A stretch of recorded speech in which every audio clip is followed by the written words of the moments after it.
Hi dears, welcome back to our channel. இன்னைக்கு நம்ம ஒரு டெலிஷியஸான கேக் ரெசிபி பார்க்க போகிறோம். இது ஸ்பானிஷ் டிலைட் கேக். இது ரொம்ப டேஸ்டியான ஒரு கேக்கு.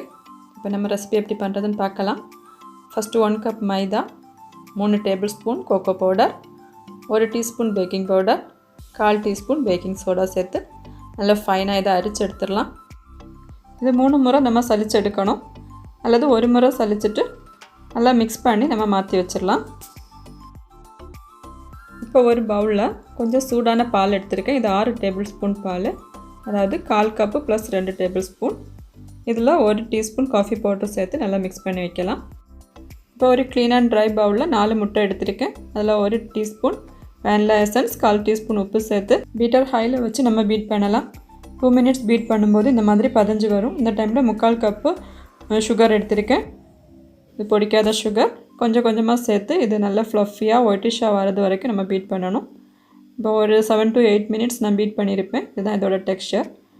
இப்போ ஆல்ரெடி நம்ம ரெடி பண்ணி வச்சுருந்த அந்த காஃபி மிக்சரில் ஒரு 1/4 கப்பு சன்ஃப்ளவர் ஆயில் ஆட் பண்ணியிருக்கேன்.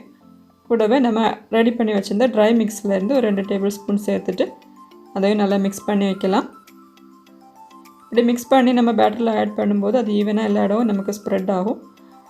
இப்போ நம்ம ட்ரை இன்க்ரீடியன்ட்ஸ் வந்து கொஞ்சம் கொஞ்சமாக எக் மிக்சரோடு சேர்த்து கட் அண்ட் ஃபோல்டு மெத்தடில் நம்ம ஃபோல்டு பண்ணி எடுக்கணும்.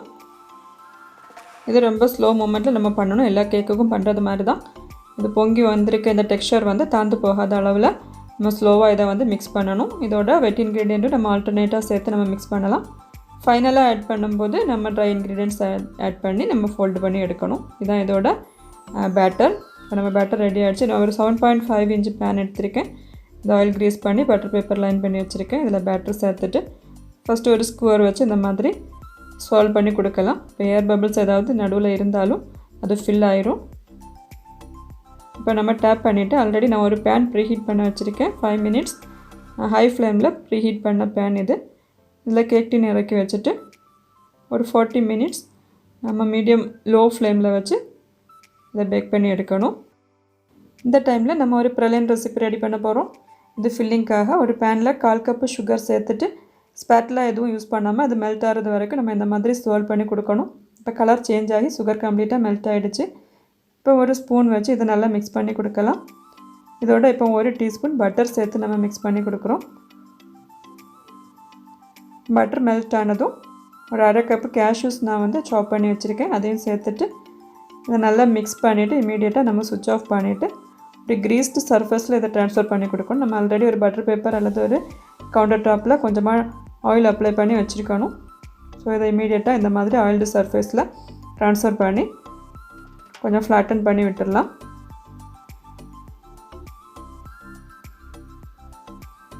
இது ஓரளவு சூடு ஆறுனதும் நம்ம ஈஸியாக இதை ரிமூவ் பண்ணி எடுத்துகிட்டு சின்ன சின்ன பீசஸாக கட் பண்ணி வைக்கலாம். அல்லது மிக்ஸி ஜாரில் போட்டு லைட்டாக க்ரஷ் பண்ணியும் எடுக்கலாம். இதுதான் நம்ம ஃபில்லிங்க்கு யூஸ் பண்ண போகிறோம். இப்போ இந்த சுகர் சிரப் பண்ணுறதுக்கு பதிலாக நம்ம ஒரு மில்க் மிக்சர் ரெடி பண்ண போகிறோம். ஒரு பவுலில் 1 கப்பு ஹாட் மில்க் எடுத்திருக்கேன். அதில் ஒரு பேக்கெட்டு 5 rupees பூஸ்ட் நான் ஆட் பண்ணி கொடுக்குறேன். இதை மிக்ஸ் பண்ணிவிட்டு இதில் ஒரு 6 டேபிள் ஸ்பூன் அளவு கண்டென்ஸ்ட் மில்க் ஆட் பண்ணி கொடுக்குறோம். இது ஸ்வீட்னஸுக்கு தகுந்த மாதிரி நம்ம ஆட் பண்ணிக்கலாம்.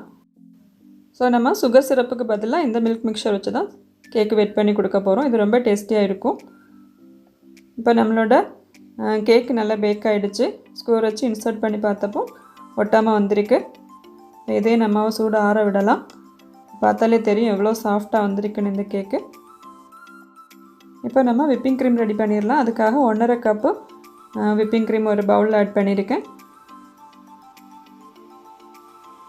இப்போ நம்ம பீட்டர் வந்து ஸ்லோவில் ஆரம்பித்து ஒவ்வொரு பாயிண்ட்டாக நம்ம இன்க்ரீஸ் பண்ணி இது வந்து ஸ்டிஃப் பீக்ஸ் ஆகிறது வரைக்கும் பீட் பண்ணி எடுத்திருக்கேன். இப்போ இதில் வந்து ஒரு 6 டேபிள் ஸ்பூன் அளவு பூஸ்ட் ஆட் பண்ணி கொடுக்குறேன். 2 பேக்கெட் ஆட் பண்ணலாம் பூஸ்ட்டு. அதை ஆட் பண்ணி இதை வந்து நல்லா மிக்ஸ் பண்ணி எடுக்கலாம். இந்த விப்டு க்ரீம் வந்து நம்ம கேக்கில் ஆட் பண்ணி ஃப்ரோஸ்டிங் பண்ணி எடுக்கும்போது ரொம்ப டெலிஷியஸாக இருக்கும். நல்லா ஐஸ்கிரீம் டேஸ்ட்டு கிடைக்கும். இப்போ நம்மளோட கேக் வந்து 3 லேயராக கட் பண்ணி வச்சுருக்கோம். இப்போ கேக் போர்டில் கொஞ்சமாக க்ரீம் அப்ளை பண்ணிவிட்டு ஃபஸ்ட் லேயர் கேக் வச்சு கொடுத்துருக்கோம். இதில் வந்து மில்க் மிக்சரோட நல்லா சோக் பண்ணுறோம். இப்போ விப்டு க்ரீம் வந்து நான் பைப்பிங் பேக்கில் எடுத்து வச்சுருக்கேன். அதை ஈவனாக ஸ்ப்ரெட் பண்ணி கொடுத்து ஒரு ஸ்பேட்லாவால் ஸ்மூதன் பண்ணி எடுத்துருக்கேன். இதை வந்து ப்ரலைன் பீசஸ் வந்து நம்ம ஸ்ப்ரெட் பண்ணி கொடுக்குறோம். இதோட கொஞ்சமாக கண்டென்ஸ்ட் மில்க் இதில் ட்ரிசில் பண்ணி கொடுக்கலாம், அல்லது ஒயிட் சாக்லேட் கனாஷ் அல்லது மெல்டட் ஒயிட் சாக்லேட் அந்த மாதிரி எது வேணாலுமே நம்ம ஆட் பண்ணலாம். இப்போ செகண்ட் லேயர் கேக் வச்சுட்டு ஃபஸ்ட் லேயரில் பண்ண அதே ப்ராசஸ் தான் நம்ம இதுலேயும் கண்டினியூ பண்ணுறோம். இதுலேயும் தேவையான அளவு மில்க் மிக்சர் ஆட் பண்ணி நல்லா வெட் பண்ணியாச்சு. அது மேலே க்ரீம் அப்ளை பண்ணி ஸ்மூதன் பண்ணி கொடுத்துருக்கோம். சைட்ஸையும் கொஞ்சம் கிளியர் பண்ணதுக்கப்புறம் இதில் ப்ரலைன் பீசஸ் ஸ்ப்ரெட் பண்ணி கொடுக்குறேன். கூடவே கண்டென்ஸ்டு மில்க் ட்ரிசில் பண்ணிவிட்டு ஃபைனல் லேயர் கேக் வச்சு கொடுக்குறோம்.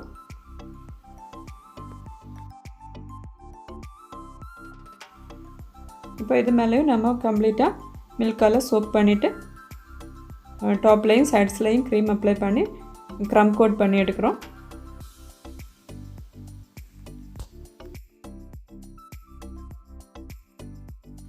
இப்போ ஒரு பேலட் நைஃப் யூஸ் பண்ணி டாப்பு நல்லா லெவல் பண்ணி எடுக்கிறோம்.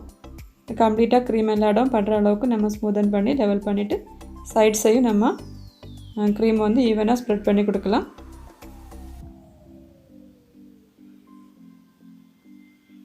ஒரு ஸ்க்ரேப்பர் யூஸ் பண்ணி சைட்ஸை நம்ம கிளியர் பண்ணி எடுக்கிறோம்.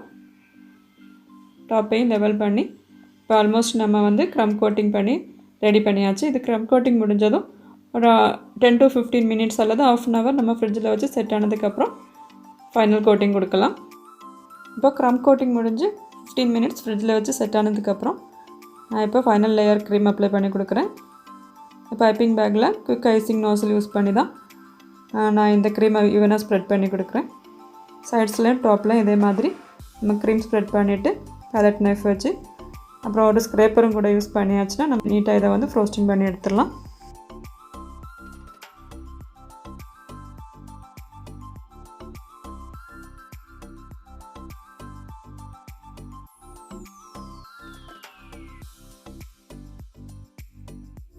இப்போ டாப் ஆல்மோஸ்ட் நம்ம நீட்டாக க்ரீம் அப்ளை பண்ணியாச்சு.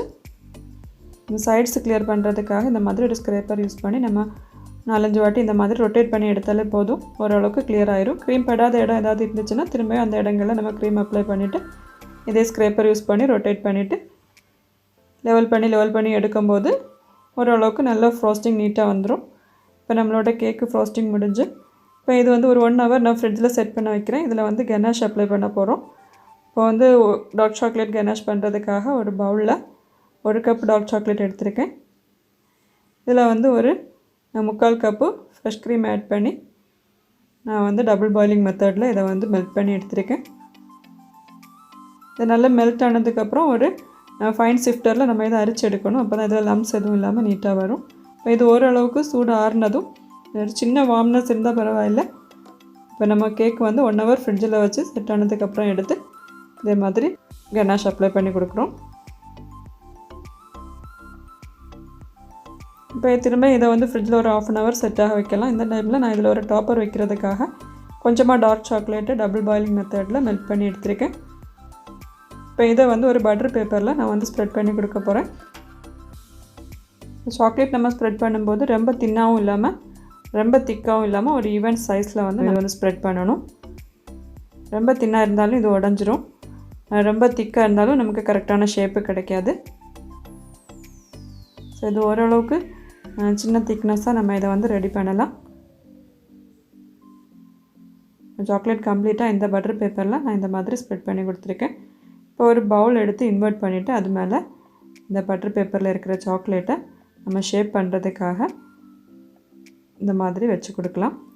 இப்போ சைட்ஸில் இருக்கிற இந்த பட்டர் பேப்பர் மேலே நான் வந்து செல்லோ டேப் வச்சு ஸ்டிக் பண்ணி கொடுக்குறேன். கரெக்டாக ஷேப் பண்ணி நம்ம இந்த மாதிரி ஸ்டிக் பண்ணி வச்சுட்டு ஒரு ஃப்ரீசரில் ஒரு 5 மினிட்ஸ் நம்ம செட் பண்ண வைக்கணும். இப்போ இது 5 மினிட்ஸ் நான் ஃப்ரீசரில் வச்சு செட் ஆனதுக்கப்புறம் எடுத்து பார்க்கலாம். இப்போ செல்லோ டேப்பை வந்து கேர்ஃபுல்லாக ரிமூவ் பண்ணிவிட்டு இந்த பட்டர் பேப்பரை ரொம்ப கேர்ஃபுல்லாக நம்ம வந்து ரிமூவ் பண்ணணும். நம்ம அவசரப்பட்டு நம்ம ரிமூவ் பண்ணோன்னா இது வந்து உடஞ்சிரும். ஸோ நம்ம கவனமாக இந்த பட்டர் பேப்பரை ரிமூவ் பண்ணி எடுத்தோன்னா ஒரு சூப்பரான ஒரு சாக்லேட் கப் நமக்கு ரெடி ஆயிரும். இது பார்க்குறதுக்கே ரொம்ப அழகாக இருக்கும். இப்போ நான் பட்டர் பேப்பர் கம்ப்ளீட்டாக ரிமூவ் பண்ணி எடுத்துட்டேன். இப்போ இந்த பவுல் நீங்கள் பார்த்தா தெரியும் எவ்வளோ அழகாக வந்திருக்குன்னு. இந்த மாதிரி ஒரு டாப்பர் ரெடி பண்ணி நம்ம கேக் மேலே வச்சோன்னா இதுக்கு நல்ல ஒரு ரிச்சான லுக்கு கிடைக்கும்.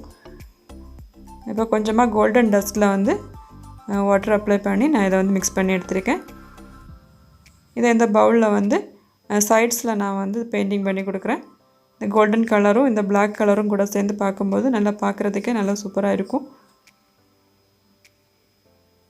இப்போ பார்டர் கம்ப்ளீட்டாக நான் வந்து கோல்டன் கலர் அப்ளை பண்ணியாச்சு. இப்போ கேட்பரிஸோட ஷார்ட்ஸ் சாக்லேட் இது, அதுலேயும் கொஞ்சமாக நான் இந்த கோல்டன் கலர் அப்ளை பண்ணி ஜஸ்ட்டு பார்க்குறதுக்கு நல்லா லுக்காக இருக்கும், ஒரு டெக்கரேஷனுக்காக தான் இது ரெடி பண்ணியிருக்கேன். இப்போ நம்மளோட சாக்லேட் பவுல் ரெடி ஆகிடுச்சு. அதையும் இப்போ அந்த கேக் மேலே வச்சு நம்ம செட் பண்ணிட்டோம். இப்போ நம்மளோட சூப்பர் டேஸ்டியான ஸ்பானிஷ் டிலைட் கேக்கு சூப்பராக வந்திருக்கு. கண்டிப்பாக நீங்களும் ட்ரை பண்ணி பாருங்கள். உங்களோட கமெண்ட்ஸ் எனக்கு தெரியப்படுத்துங்க. தேங்க்யூ.